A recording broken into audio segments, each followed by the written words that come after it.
All right. So, how would you describe yourself politically? So politically, I believe that people should have just about all the freedom that they want. Let's just start with on the spectrum. On the spectrum, I took the little test thing that they give. I'm not sure how accurate it is. Where do you diagnose yourself? I don't trust the test. Yeah, I mean either. I would diagnose myself, I guess, a little bit to the right and at the bottom. At the bottom? Not at the bottom, but more toward the bottom. I would be in the bottom right quadrant. Okay. Why is that? Well, I am definitely more toward leaning on the wisdom of older people and not trying to be as progressive as other people are, just because I think that old people, having seen what they have, are better at making decisions than young people are. Yeah. But I also don't think that government should be humongous. I think that you should let the people live their lives, and that if you have any government, it should be used for defense, infrastructure, like the bare minimum to keep a society from crumbling to the ground physically, and then let the people build it up with the economy. What constitutes defense? Are we talking about like just basic police, or are we talking about like cyber? Well, I think that defense mostly means stopping a foreign nation from doing whatever it wants to us. So the government wouldn't be involved in settling disputes amongst the citizens? Well, first and foremost, I think it comes to foreign defense, because you can't call yourself a country if you let everyone spit on you. Sure. After that, Poland. I think that domestic protection is also something that you could maybe, I mean, I have no idea how this would look, but hire a private police force, whoever does the best job, because I mean that's how the market works. Whoever does the best job gets the most money, and so you could try that. I don't know exactly how great it would work, and there would definitely be humongous repercussions if you got it wrong. And so, sure. Well, we already have humongous repercussions as it is. As it is, I mean, but you can either throw caution to the wind and get something. So why only apply that line of thinking to inside the country? Why not apply that to foreign defense as well? I think that that's just too big of an issue to tackle, because if you were to think maybe now it would work, now that we have a pre-loaded almost. Sure, like, yeah. People have a mindset about the military, and saying goodbye to the government. Here comes this private institution that runs it the exact same. Because you wouldn't want to kick out everyone. You would just want to move the headship to a private business who wants to take over. And again, whoever does the best job gets the most money. And then we'll continue to hopefully do the best job that there is. But I think that I could argue that it might be too big of an issue to give too large scale. Yeah, like trying to gather people from all over the country for foreign defense to join under one branch of leadership. Isn't that what they do already? Right, because I think that has to do with the fact that it's centralized and it's clear cut who's in power. I just think that would be important. And then sure, but wouldn't it be more effective if the power wasn't derived from just arbitrary constitution? It was derived from actual trust built between the individuals and their defense. I think that's something that you just can't tell, like something that you can't know. And again, there are huge, terrible things going on, and you can either say, let's try and fix that with what we have now, or we can throw caution to the wind and blow it up and get this new plan. I just thinking on a small scale, I feel like a lot of people trust, the cop down the street more than they trust the Fed, just because they have a relationship with that individual and they know exactly how they're going to act. And the same can be built with like businesses and stuff. That is true. Like Chick-fil-A, everybody's like Chick-fil-A, no matter where you are, everybody the worker is going to be polite there. Yeah, and you could completely destroy a government and hope that, and I mean, it'd be automatic that businesses would just almost just fill in the gaps for you, just because that's what they are made to do. They're made to make money, and if you can make money protecting a country or protecting the citizens in that country from the other citizens, or teaching or paving roads, like, it's going to happen no matter what. And just by doing that, I think that you're taking a risk with every single one of those, because people are going to react differently. But just by doing that, you could make a more efficient system. So it depends on how much risk you're willing to take and what the reward that comes with that is.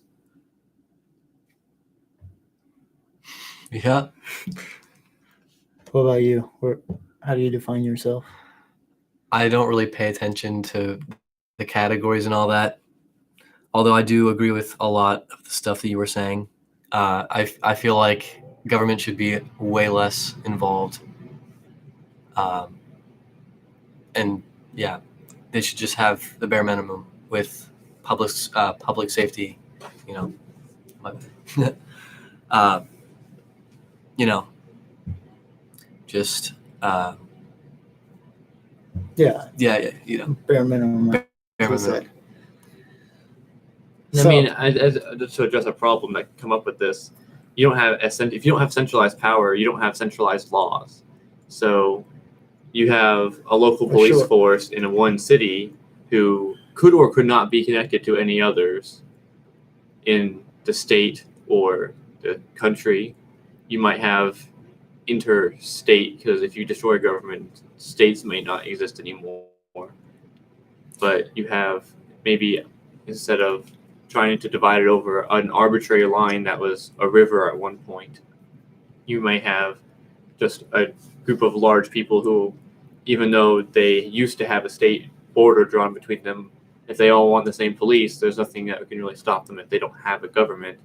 And so Which isn't really a problem. that's not a problem in that state, but Well, in that circumstance. But if you have police area who have certain beliefs, and the people there have those same beliefs, but you travel to the countryside after living in that big city, and the police there are going to be completely different, because the needs of those citizens who support them have to be tended to, Mm-hmm. and they have to then fulfill those needs or be replaced. And so if you moving around, you almost have to relearn a new culture. It'd be like having a bunch of different countries inside of almost a body of people who wants to still call themselves a country. well, yeah, that's what we have with the United States. Yeah. But I mean, it would almost be dangerous at that point, I think. Well, we kind of have that problem because we have one big legislative body trying to sort of, cookie cutter everybody, when, people living in California are way different than people living in In Nebraska, Appalachia. right? Like, I mean, you still have, like, both ways it works terribly if you go to one extreme or the other. Because in one case, you're treating everyone the same, and they don't need to be treated the same.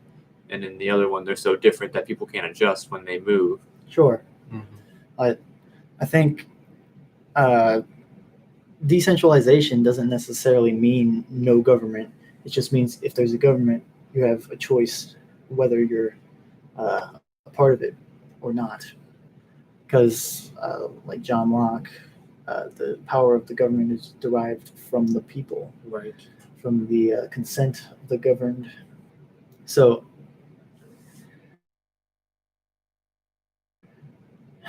it's just like, rather than having like this one defined body that is just, they just make rules for everyone and everyone has to follow them, and they can make arbitrary rules that nobody really understands. Like, I can't fix the dam that's blocking up my river that some beavers built, or I'll get sued by the government or something. Rather, it just eliminates the probability that those rules like that will happen, and we'll just have the basic, like, no murder, no stealing and stuff. Right. And although you can't be super sure of that, it's usually commonly accepted that Yeah. that's the truth. And You could also, I mean, unions formed through businesses, and you could have, just like teachers do. Not every teacher's in a union, but most of them are. And if you have a bunch of police workers, some of them would not be in a union, but if a huge majority of them are, because their company or the people who work for that company benefit from it, you can have that union create laws and work like a government, but in the way that a business would work. So you're saying like a union would it sort of act like a check on the power of the company? No, I think it's more like the union would act as a rope that ties everything together. That way you don't have people who are trying to work together and create something bigger than themselves. You have all these people who are everywhere because, we have humongous leaps and bounds and beliefs and in all kinds of demographics. You would have a union that works to tie everyone together. That way they can work towards one goal and have rules set by people who will eventually lose their power if they bring dissatisfaction. So instead of electing someone and giving them power for a certain amount of time or until they do something criminal, you just have someone who can be removed at any time if a certain number of people are unhappy with that person. You can use that person as almost a head of your state, but the state is focused on making money and is controlled. Mm-hmm. I mean, unions are controlled by people. Competition drives innovation. And if you have two unions, then they're going to compete. Well, and if you have multiple unions and multiple companies, you're going to have, it's just going to promote competition to the fullest extent rather than being hindered by, government regulation. Yeah. Laissez-faire. How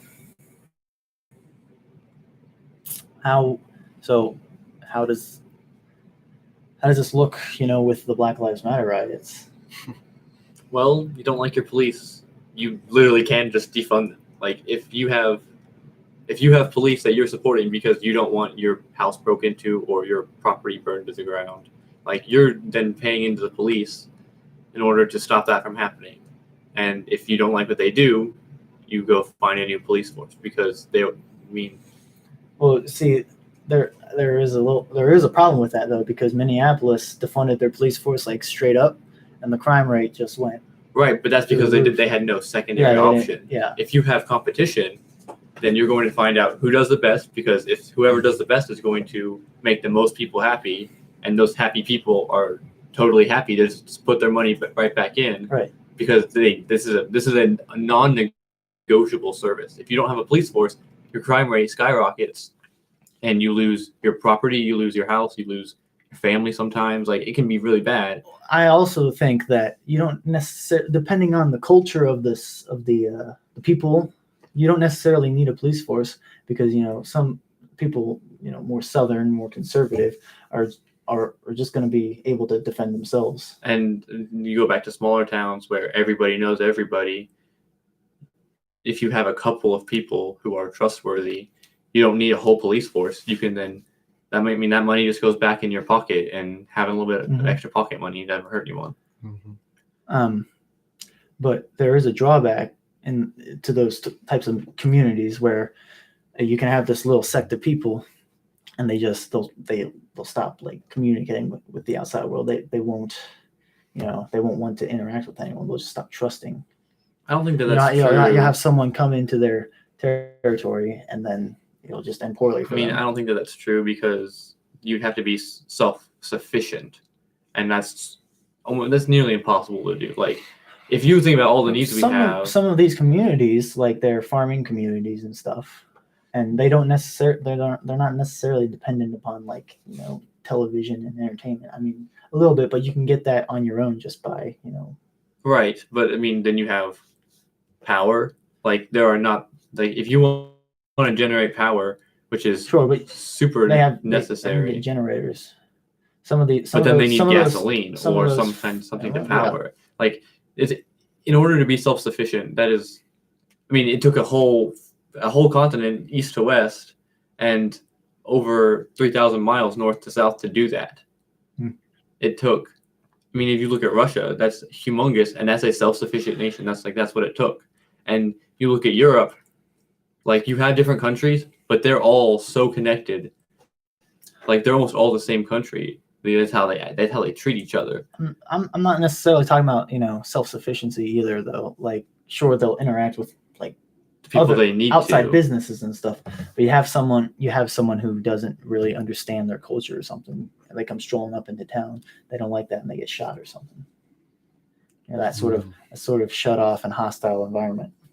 You could totally do that, and then you can leave them alone and essentially create a country inside of your country. Now, I mean, if you just ignored them and let them do their thing, you would essentially create a country inside of your own country. Yeah. Couldn't it be a potential threat though to have just like these people who are just like, if you come within this area, we're not going to tell you that this is a rule, but if you come within our area, you're just going to get shot or something. That's totally plausible, but I also feel like because that's what's happening in like Chaz, right? Chaz and Chop and stuff. And they also did one. I can't remember what the state is, but they were going to take away someone's house, and then they set up a zone around it. Some Black Lives Matter people did, and they were doing. At first, it was just to protect the house so that the people wouldn't get evicted. But then they started spreading to outside blocks that they didn't necessarily need, and it was sort of a noble cause at the start. But then they just started getting greedy. I don't know, and I'm not sure how that ended up because that was a while ago. But you can have people like that, and they're not even necessarily like conservative or southern. I mean that was in like Oregon, I think. Yeah, but on the flip side, if you don't want something, you can pay somebody to fix that. Like, if you don't like that these people are there, it's not exactly right to hire someone to.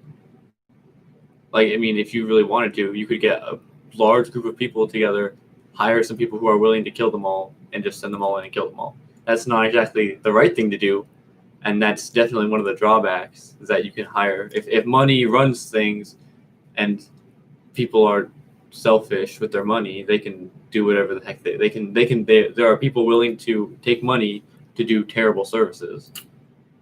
But there's also the people who would be willing to, instead of go in there, rather they would contain it, try and lighten the situation and resolve things peacefully. Yeah, I'm not necessarily saying that would happen, a lot, but it has happened in the past. And allowing people to giving them the power to do whatever they want can happen. I think that it's difficult because they do have the right to have that land. That is their property. So they can do as they please if you trespass. But it's just difficult because those lines aren't necessarily concrete. Like this guy right here might be like, yeah, you can come to my land and take my crops and whatever, he's a commie. And then the guy like right next door will shoot you if you take one step onto his house.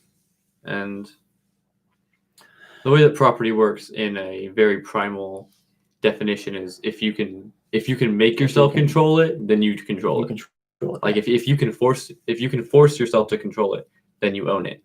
And yeah, if you well, it's also if you care for the land. If you have put yourself into that land, then it becomes yours. Right, but that's like the basic definition of property. That's definitely not a primal way of thinking of it, because someone who has bigger and stronger than you can just come in there, beat you up, send you on your way, and just take all of that work. And that's definitely a more primal way of thinking of it. It's definitely not. Well, we're not necessarily talking primal either. Right. That's kind of what the example you were giving with people banding together, saying we can be self-sufficient, and saying don't come near us or we'll kill you. Yeah. And you would definitely hope that people aren't like that. Like you'd expect that we've come a little bit farther. I think than in that. general, I mean, on average, people are correct. They do the right thing. I mean, they can be trusted. Especially in a group where it's hard to get people together. Well, it's hard to get by just on your own. Right. You know? You need, because like if there is a group like that, I mean, they can act that way, but they're not going to get as much help. They're not going to be able to get the same supplies that, you know, a more open society would. Right. Yeah. I mean, they would have less. They would essentially create their own government if they're being self-sufficient, and because they don't have as many resources, they can't build things to get more resources as quickly, and would essentially fall behind and then be in need of the resources that other people have and be forced to open up. But that definitely opens the door to, if they can get enough people behind them, to tyranny and essentially just starting the building of a government all over again. That's the difficult part, because, you know, you can have a group of people who have decided that they want to be a part of a government, but then more people are going to get born, and they'll be born into that government. They're not necessarily going to be consensual to that. Right. If it's all they know, they can't really say no to it. Yeah. Which is sort of like the problem we have in America, or in a lot of countries, is, you know, you're just sort of born there. You don't really have a say. It's just like you follow these rules. That's it. Although, speaking of primal ways of thinking and people making their own governments, like that's happened. Like some people in America, it happened in Chop and Chaz and stuff. Well, I'm saying, like, if you look back in America, before let's just go back before the Europeans came, they had governments that they had created from hunter-gatherer societies into more way back. Like, but then you get more social settled communities, and then they decided to write laws, and their governments just evolved into, and then the Europeans came and changed everything. But after the governments evolved. You still had, you know, the whole point of like the Puritans coming was that they wanted to escape the rule of the oppressive English church, and so they came and they made their own society. But it was technically speaking, it was just as oppressive as the government Right, and that I mean, if we think of government just as almost all human-made things are, like, they evolve, and if we have continued to evolve, and if we just say maybe it's evolution is random, sometimes it's very specialized. If evolution happens, then what we have now is the best government that there is. Mm-hmm. Which is kind of terrifying to think about, considering that we have a pretty bad government. And if we say, let's just get rid of this, we could definitely just. Well, I think that goes back to get rid of all this. That goes back to the whole defunding the police thing. We don't necessarily just abolish what we've got going right now. We use this as a stepping stone into the future. Like you said, instead of just straight up defunding the police and letting the crime rate go up, you have a secondary plan in place for privatized law enforcement. Then you can say, all right, now we're going to move on from the police, and we're going to transition into this privatized sector. And then you don't have that period of just chaos from. Yeah. I would definitely worry for just throwing caution to the wind and knocking your entire civilization over just to start over and walk this thing. Like, it's like throwing yourself off of a flight of stairs and then realize that these are the only stairs and have to just walk back up them again. Sure. That's why we need to take the initiative and just build up the stairs. Keep building on the stairs. Right. And I suppose that privatized police is organized, and privatized police is not a thing that's happened very much. Yeah. Because thinking back to the origins of policing, it was people taking night shifts to protect their community from people who wanted to steal and loot and burn and kill. And then potential slaves running away and stuff. Sure, but That wouldn't be really practical today. Yeah. But that's what if we applied the very first form of policing today, it would look like someone taking the night shift. All right. So how do we apply like retribution? You know, we've got a prison system right now. What do we do instead of that? Well, there's always Hammurabi's Code is, again, Eye for going eye. all the way back. Sure. I've heard, I mean, that's in the Bible, and I sort of agree with that. But there's also the idea of Forgiveness. forgiveness, but also eye for an eye. That doesn't do anything for the victim. Definitely. You know, I mean, getting revenge doesn't fix their eye, and that doesn't give them restitution or anything. And I've heard people say like monetary compensation. You can't buy back an eye. Yeah, you can't buy back an eye, for one, and for two, where is that monetary compensation going to come from if it's like gang violence, Right. poor Chicago gang member or something like that. Yeah, I mean, it can be. And then after that, who is responsible for re-assimilating that member into society, or is he just free to go back? Well, I think after all paying this. That. Yeah, I mean, I think this is all of this you could theoretically just say, kill the government, allow private businesses to come in and do this work. And if you assume that businesses are going to try and make as much money, and the best businesses are the ones that stay in business, that the best business would eventually become the equivalent of lawyers and prison, and everything that we have would just be replaced by a business. And hopefully that would make it more efficient. But I think it would be replaced in the sense that now there's more competition. Like rather than we just have this one black and white, like send them to prison, and we've got people like trying to do prison reform. We can have the people speak on what they would rather have. And then the business who does it would be the one that is doing the best and gets the support for it. Yeah. But the problem is that is coercion by force regardless. You know what I'm saying? Like the individual who is being prosecuted or what have you. I mean, it's the same as. And you could totally think about it. It's one of the ways that I mean, I'm not totally sure about what I believe. I don't have any rock solid beliefs on this because I haven't done enough in-depth research to do that because it's such a complex topic. But one of the things I can argue for that's really not coercion by force, is that if you establish basic rights, like you have the right to life, liberty, property, you're forfeiting those rights. If you take someone's life, there's a debt that's created, and yours has to fill that debt, and so you no longer have the right to live. The issue with that way of thinking is when do we deem that life was taken unjustly?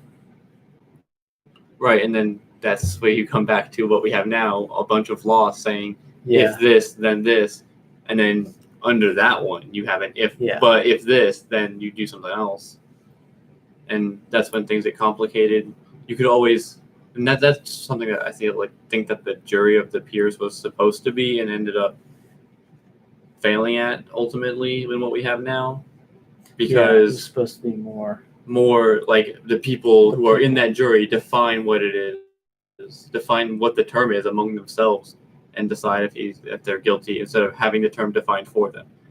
Yeah, except for the fact that judges are the ones who set the sentences. But it doesn't matter if they set the sentence if the person is innocent. Yeah. Like if you have two people tell a story and you have 20 people listen to that story, they can deem whether like regardless of any laws, whether that life was taken justly or unjustly, whether it comes to self-defense, like the protection of your rights or someone else's rights, or maybe just the fear of that happening. If you have people decide based on what they think is right, hoping that just general morality comes, like prevails, Yeah. you could hope that happens, as opposed to trying to have super specific terms and a bunch of laws and bylaws. Here, it's difficult because I don't know. I'm not necessarily a fan of a retribution justice system at all, especially in a privatized sense, because you can have if you have a group of people and one person like he does something bad, but it's not necessarily a violation of any laws or anything. They don't like him because of it. Like he makes a bad business move or something, and so he loses rapport with his entire community. Then then somebody breaks into his house and he shoots them in the leg or something. Then he gets arrested by this outside body that is acting as law enforcement or retribution system. And then they have the people in the society decide whether or not he should pay restitution or serve a sentence, and then they disregard what they think is just because of a pre-based opinion. Yes. Well, considering that you would have private lawyers on both sides, being the prosecution and the defense would both have privatized lawyers, it'd be hard to, unless it was completely random, you would have to have some parties agree on something, or you'd have to completely disregard the interests of one party, which could be done. It would depend. But how? So could there be an alternative to this courtroom setting? I mean, you could. I used to think of if you have a society and then one guy commits a crime, rather than facing judgment from some defined body, society would just naturally he would face punishment, because if you kill a person, people aren't going to want to be around you. They're not going to want that. You'll get shunned potentially. I mean, that is true. But if we think back to your example of a guy makes a bad business move, and if he has papers that say that he's safe from that, whether it's a bank that loses its worth and all the money that people have invested in that bank is now gone. Like, if the bank has made a contract with these people, hopefully they would be safe, but they would still not be happy, and someone breaks into that guy's business and he's defending what is his, and he shoots them. People are still going to be people are still not going to be happy with him. Yeah. Well, I think I think society needs to have a more emphasis on personal responsibility, and I guess in that sort of society, there would be much more pressure to not make a bunch of people mad at you. Make a bunch of people mad at you because you're gonna make a lot of enemies that way. You'll make a lot of enemies and you'll lose relationships. Rather than just I messed up, now I'm gonna go sit in a jail cell for a couple of years. Yeah. But because people talk about prison, they get in trouble, they go to prison, and then they get out of prison, and it's like they're back in prison again. because they can't get a job. I mean, that they talk about that as a huge problem. I definitely think it could be fixed by having people decide a punishment, because not Well, everyone I'm thinks just certain things are saying, bad. you cut out the middleman. You cut out that weird phase where he's like sitting in a jail cell. So, you know, that's not. I don't see that as like necessarily real punishment. Maybe you have him pay some sort of restitution, and then he just faces that jail time that is his condemnation from society. And that would definitely help with the having that would definitely put punishments in line with the crime, because if everyone thinks that you messed up, then you obviously messed up big time, and you're not going to get much forgiveness from anyone. And if you do something that some people think are wrong, yeah, and other people think is not bad, if you like smoke a joint, I mean, you're not gonna get, you know, your house raided by some cops, you know, unjustly. Right, and because some people don't think that's bad, and you would still have those relationships, and you would be able to still and be that would around those would people. well, and if you are, you know, smoking weed or something, you may damage your relationships with certain individuals.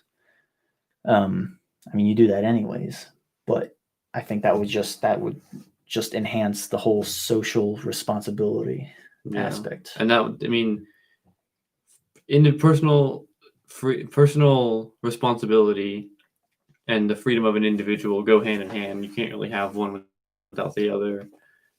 And so if you give people the responsibility to govern their relationships with others, whether it be personal or business, like if you give them that authority, you have to also give them the freedom to then dictate whatever happens.